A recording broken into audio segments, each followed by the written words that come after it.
Brought to you by TechnoSpark 20 series smartphones.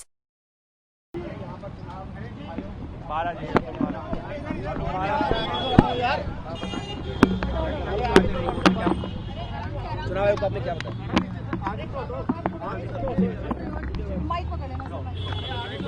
हमारी अभी chief election commissioner और दो जो अन्य इलेक्शन कमिश्नर हैं उनसे मुलाकात हुई। हमने इस बात की बहुत चिंता जताई कि ऐसा लग रहा है कि इस देश का इलेक्शन कमीशन अब न्यूट्रल नहीं रहा है, अनबायस्ड नहीं रहा है।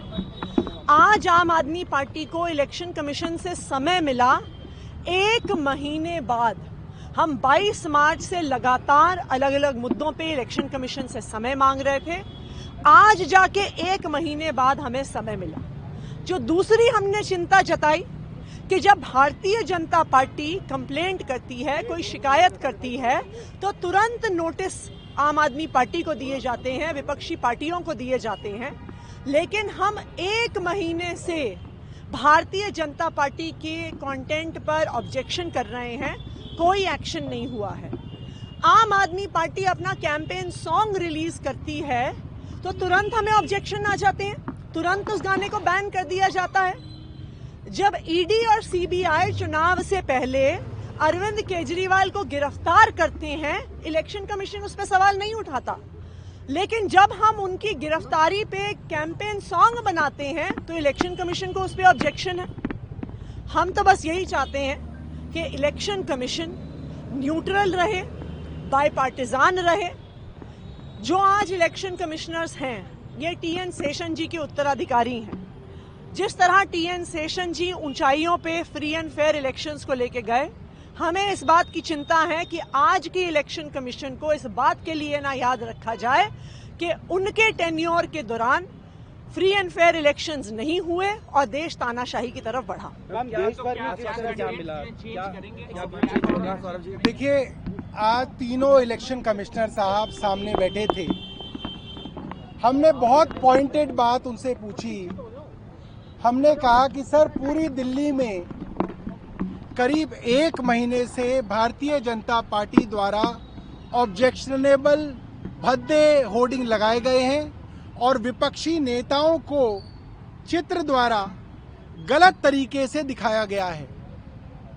हमने आपको ये कंप्लेंट करीब एक महीने पहले की, आपने इस पे क्या कार्रवाई की? तो वो बोले क्या कार्रवाई की ये हम बताने के लिए बाध्य नहीं है। मैं कमाल है इस बात का कि एक संस्था जिसका काम ये है कि देश में देखें कि फ्री एंड फेयर इलेक्शन हो, जो वॉचडॉग है, वो कह रहा है कि हम बाध्य नहीं है बताने के लिए। तो मैंने कहा कि साहब, आप उस पर कब तक एक्शन लेंगे? क्योंकि चुनाव को एक महीना तो गुजर गया, एक महीना और गुजर जाएगा तो चुनाव खत्म हो जाएगा, तो कब लेंगे? तो वो बोले ये भी बताने के लिए हम बाध्य नहीं है कि हम इस पे कब एक्शन लेंगे। तो मैंने पूछा, भैया ये तो बता दो, चुनाव से पहले एक्शन ले लोगे या चुनाव के बाद लोगे? तो बोले ये भी हम नहीं बताएंगे, जब हमारा मन करेगा तब हम एक्शन लेंगे, और लेना होगा तो लेंगे, नहीं लेना होगा तो नहीं लेंगे। तो हमने उनसे पूछा, भाई आप इतना बता दीजिए, अगर इस तरीके के भद्दे होर्डिंग लगाने अलाउड हैं तो हम भी लगा लेंगे। तो बोले फाइन। मैंने कहा सर, इस फाइन का क्या मतलब हुआ? कह रहे मैंने बोल दिया फाइन।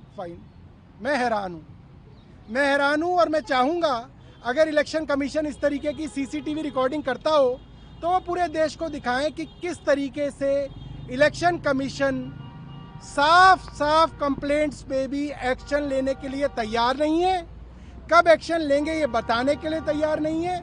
बड़ी हैरानी की बात है। थीम सॉन्ग चेंज होगा या क्या है? आगे बात क्या रही? देखिए, हमने उनको बता दिया है कि थीम सॉन्ग के बोल के अंदर जो भी उनकी समस्याएं हैं, वो हमको ऐसा लगता है कि उसमें ऐसा कोई भी ऑब्जेक्शनेबल चीज़ नहीं है, और उसको हमने उनको एक्सप्लेन करके दे दिया है। दूसरा सवाल ये, मुख्यमंत्री की गिरफ्तारी को चैलेंज देते सुप्रीम कोर्ट में सुनवाई हो रही थी, उस पर अरेस्टिंग पे टाइम पर सवाल खड़ा किया उन्होंने। देखिए, जो सुप्रीम कोर्ट ने सवाल पूछा है, ये सवाल से सुप्रीम कोर्ट का नहीं है, ये सवाल पूरे देश का है। क्योंकि भारत के इतिहास में ऐसा पहली बार हुआ है कि चुनाव की घोषणा के बाद एक प्रमुख विपक्ष के चेहरे को, एक सिटिंग चीफ मिनिस्टर को गिरफ्तार कर लिया गया। और आज ये सवाल ईडी से सुप्रीम कोर्ट ने भी पूछा और ईडी के पास इस बात का कोई जवाब नहीं है, क्योंकि ये केस 1 साल से चल रहा है। इस केस में 1 रुपए की भी रिकवरी नहीं हुई है। और ऐसा क्या मिल गया उनको जो चुनाव की घोषणा के बाद उन्हें गिरफ्तारी करनी पड़ी? पूरा देश ये जानता है कि ये भारतीय जनता पार्टी की साजिश है, अरविंद केजरीवाल को प्रचार से रोकने के लिए साजिश है। और हम उम्मीद करते हैं कि सुप्रीम कोर्ट सामने आके जरूर न्याय करेगा। मैम, मनीष सिसोदिया की बेल आज फिर खारिज हुई है। रावत अपनी दोनों ही याचिका, सीबीआई और ईडी वाली। हम इस याचिका को हाईकोर्ट में अपील करेंगे।